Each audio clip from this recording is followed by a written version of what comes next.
I'm actually going to skip a question here. Because I just want to get some other stuff here. Do you think that it's the artist's responsibility, or this is kind of what we're talking about appropriation, to properly represent any communities it may represent on stage?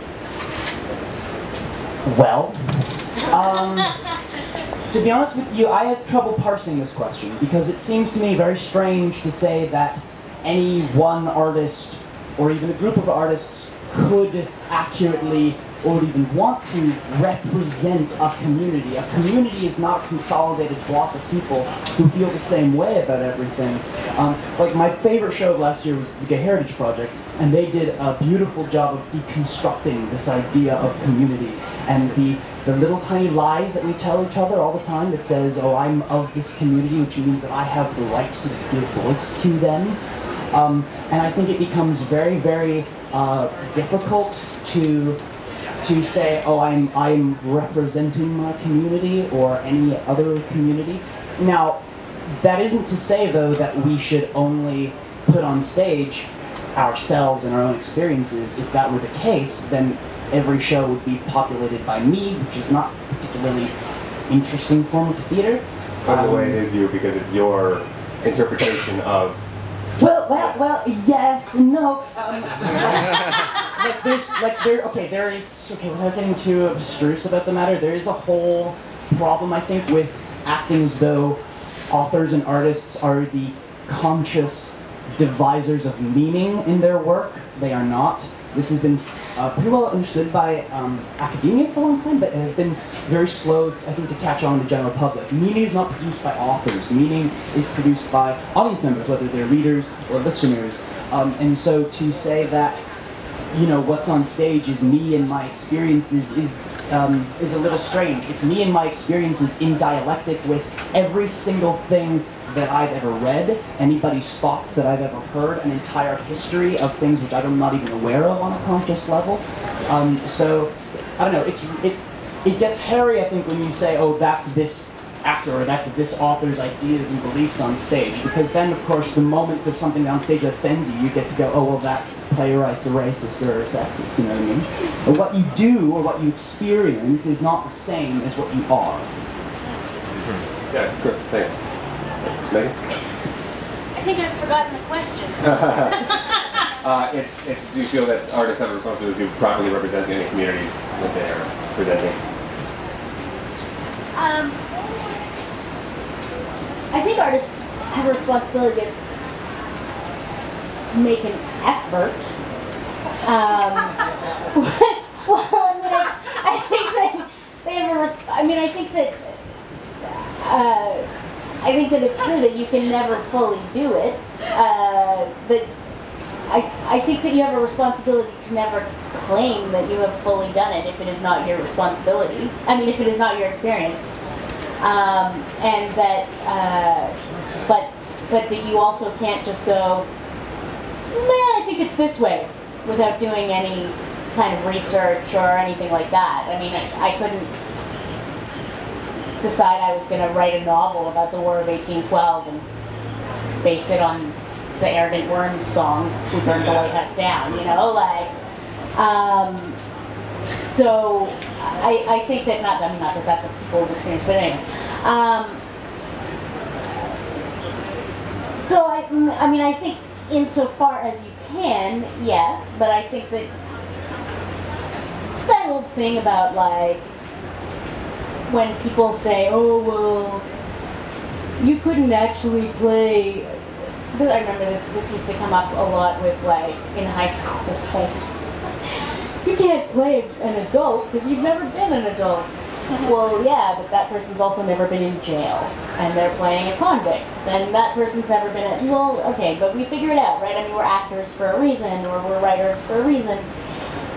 So we use things like research and interviews and talking to people, and you know, I think that probably people don't actually believe that Anthony Hopkins has murdered and eaten people.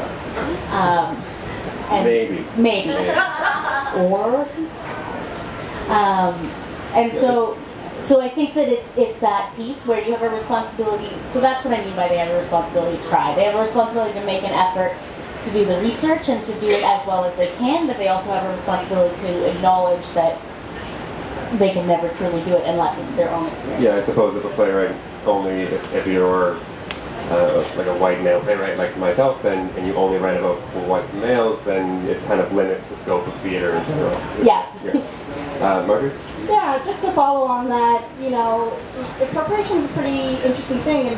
And so the question is, does an artist have a particular responsibility to accurately reflect the community in which they put on a stage? So problematic in that sense, because again, if we only represented ourselves, we would only get plays only about ourselves, and we would never get any creative forces at play. I couldn't write about white straight males, for example. Some of my favorite characters have been white straight males. But I really do think that that's a personal responsibility that an artist has to take on. Number one, there's the first stage that an artist has to be responsible for taking that on or not taking that on.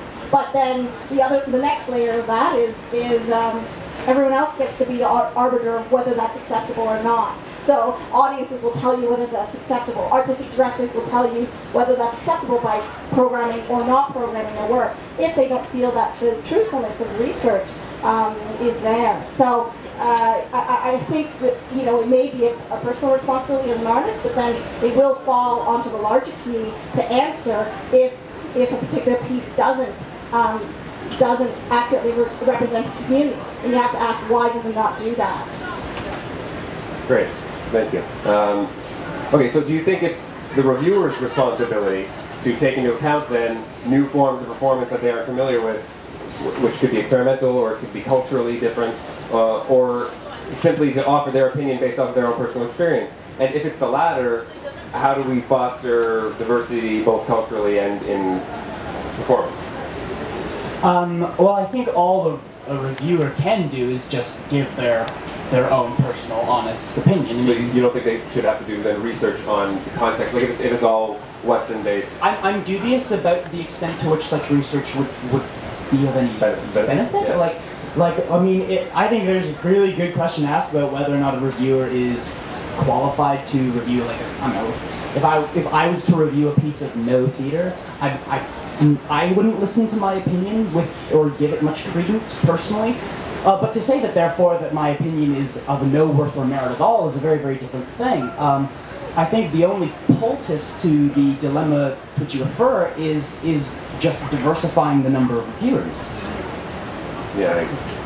Megan? I think it's. I totally agree that I'm not sure that research is actually going to give you that breadth of experience. That I think the only thing that's going to do it is seeing more of that kind of work. I think what's incredibly important is stating your biases up front. I think that, and it doesn't even have to be anything particularly esoteric. Like, it can just be, I don't go to a lot of dance, but I'm reviewing a dance show. You know, like, it doesn't have to be like, you know, I've never seen, well, I don't even know what would be an esoteric thing, but I'm not thinking of an example of that. But yeah, like, I don't think that researching some form of theater that is not something that we see very often would change the way that you saw it. I think that what changes the way you see things is seeing it more often. That said, I think the truth is that if it's not something that as a reviewer you've seen very often, there's probably a lot of your readership who hasn't seen it very often. And so I think that there's value in sending that person to see it, saying, I've never seen this kind of thing, this was my experience, because your experience might be, hey, it's fucking cool. You know, like, I mean, because I've certainly, I mean, especially at Fringe, I've certainly had experiences where I'm like, oh, I'm going to go to this because it fits into my schedule, and then it's like the best thing I saw all Fringe, you know? Fringe, yeah. And so, I think that So I think the responsibility is that stating biases up front and stating your experience and that kind of stuff. Yeah, I think that's what's good about your blog is that you can be that honest. You can say, I don't know this, but I guess with like a publication where you're kind of, being that you're published, you're supposed to be an expert, so you're not allowed, I don't know if you're, I never really read a review where it's like, I don't know anything about this, but it was my opinion in like the Globe or whatever else, because yeah, it just feels like you're not allowed to do that. Yeah. You're supposed to know everything about everything. Yes, yeah. And I think, Tom, that's what you're picking up, that for me, the biggest shift is the culture of criticism and review. It wants a healthy relationship with the community, is that the reviewers need to acknowledge what they know and what they do not know. And the bias towards text-based theater is such that it's treated as the paramount type of theater, and that's really incredibly problematic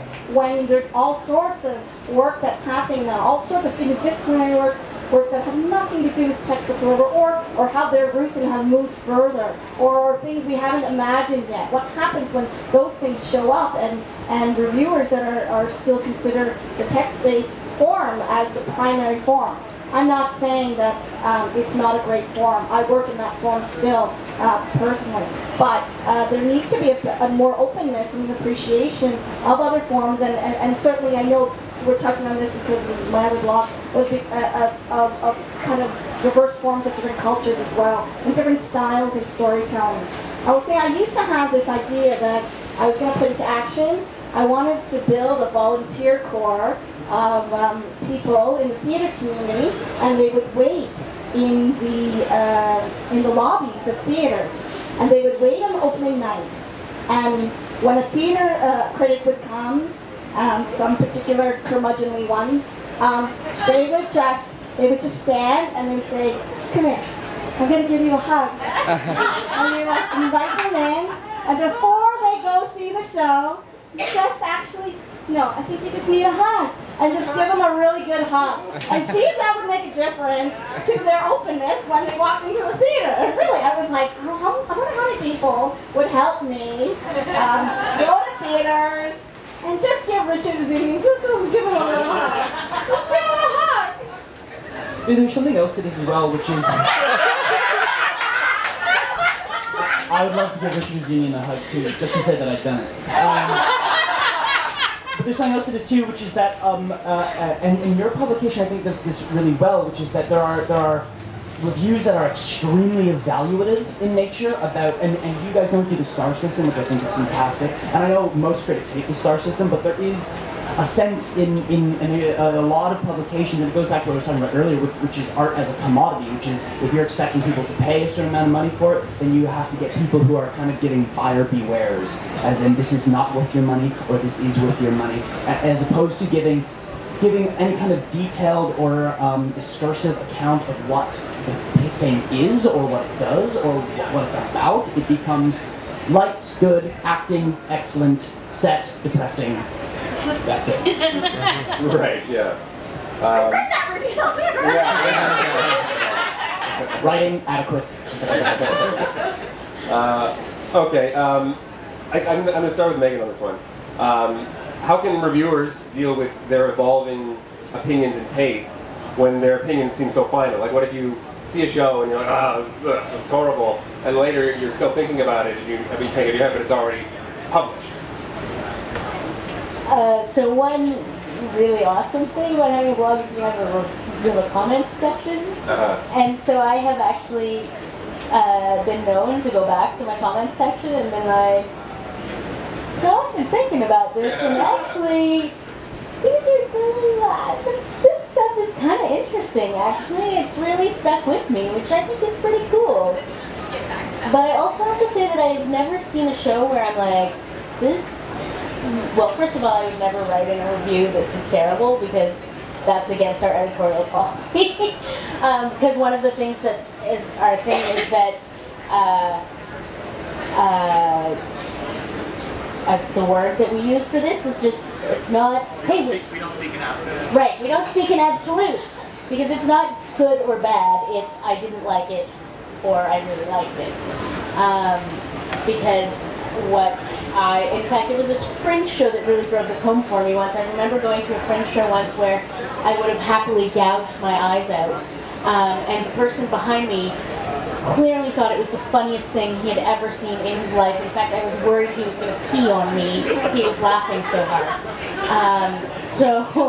So I'm hyper aware of the fact that I might think something, like I might really hate something and someone else might really love it. So it's really important to me that our reviewers say, I did not like this, as opposed to this is bad. So anyway, the point of this is that I would never say if this was bad. But I also have never seen a show that I have thought, I really didn't like that, and then gone away and thought, actually I did like that. But I have gone away and thought, this really made me think, and I will go back and write, so I still didn't like it, but it actually really made me think.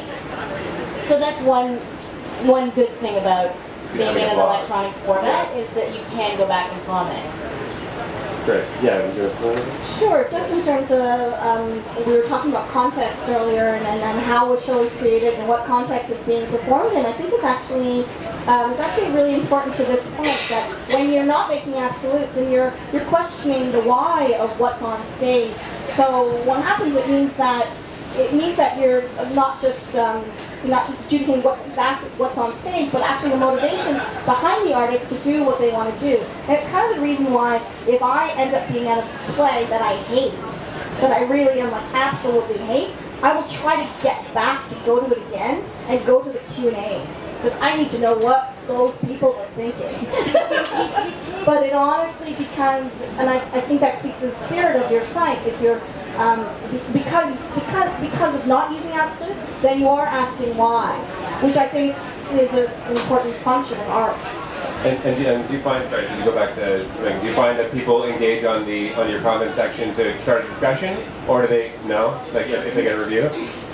Well, if someone gets a negative review, sometimes they will engage in the comment section. But not often, no. Okay. I would love it if people started having conversations, negative or positive reviews, if people started having conversations.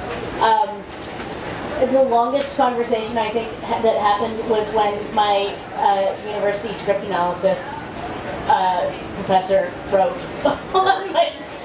commented on something that we were both at together, and I was like, okay, great, thanks, Harry.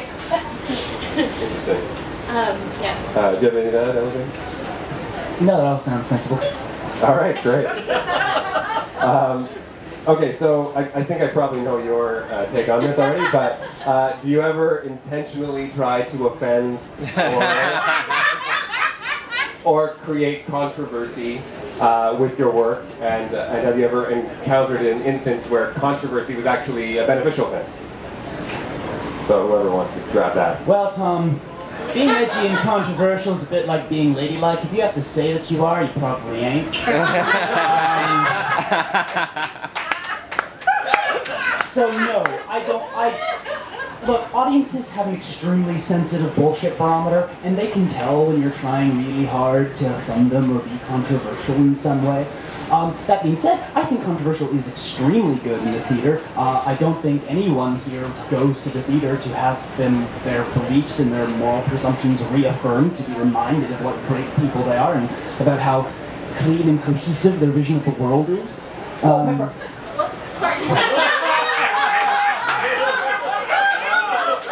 Comments, according to Marjorie Chan, do not necessarily reflect the views of the other panelists. Yeah. For leading this panel, I'm never going to work in this city again. Why do you think I gave it to you to do? Thanks, Lindsay. You want to continue? But that having, like, interestingly, I did have an experience with Potosi recently where I invited, I had some activists come, and I don't think they really liked it. I think they were expecting it, the play has a somewhat political nature, and I think they were expecting it to kind of be politically agreeable for them, and it wasn't necessarily. It was a little bit more complicated, and they didn't really like it, and that's perfectly fine. I think that's good. What I get uncomfortable with is something I see more and more often, which is we start talking about in terms of, oh, this offends me, it's unacceptable, we shouldn't tolerate this. And it's starting to come rather perniciously as much from the left as it is from the right. And I think it's very, very unhealthy. Moral prescriptions in theater are as deadly whether they come from a feminist or from a Christian fundamentalist.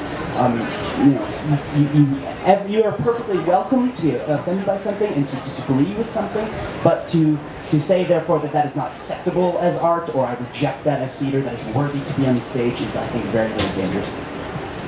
So you look at as there's a way to create discourse and contribute so you can be a part of that discourse. Yeah. Absolutely. You do not want Munich of 1937. No. Marjorie? Sure. I interrupt you now. I'm sorry, it's a bit rude of me. Not at all. But it's hot.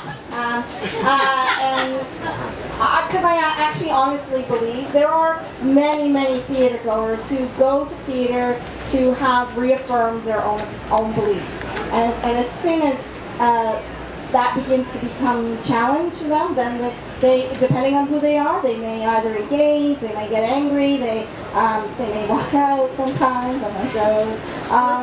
They may walk out angry from my show and think about my play, and then a particular play I'm speaking of, and then see a book that's on that particular subject, and then read the book, and then a month later I might meet them at a party, and they'll tell me the story that they hated my play, but it took them a month to take it in.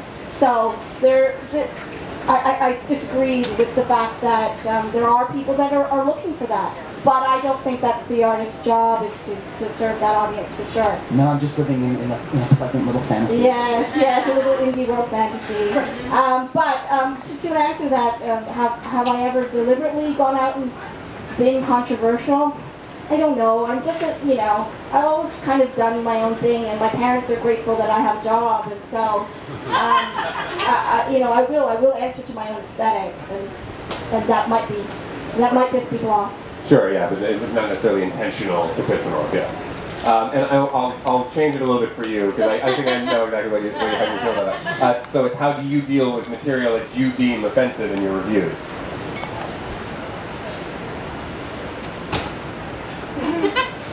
Wait, I didn't get to read that question in advance. Yeah, sorry.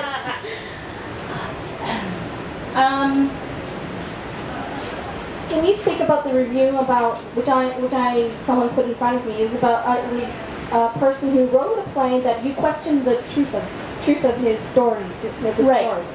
Okay. Yes. So, yeah, that's an interesting question. So there is a play that we reviewed that is supposed to be autobiographical and that makes some pretty big claims, and it made the reviewer incredibly uncomfortable. And he did well. It started that he started doing research about it just to add flavor to the article. Because one of the things about doing an online publication is that you link to things and stuff like that. And as part of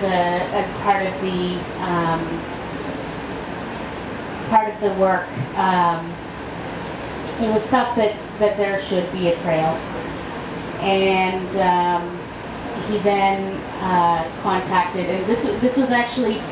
I wasn't actually involved in this. This was our managing editor who was liaising with this writer, but I was privy to the conversations that were happening.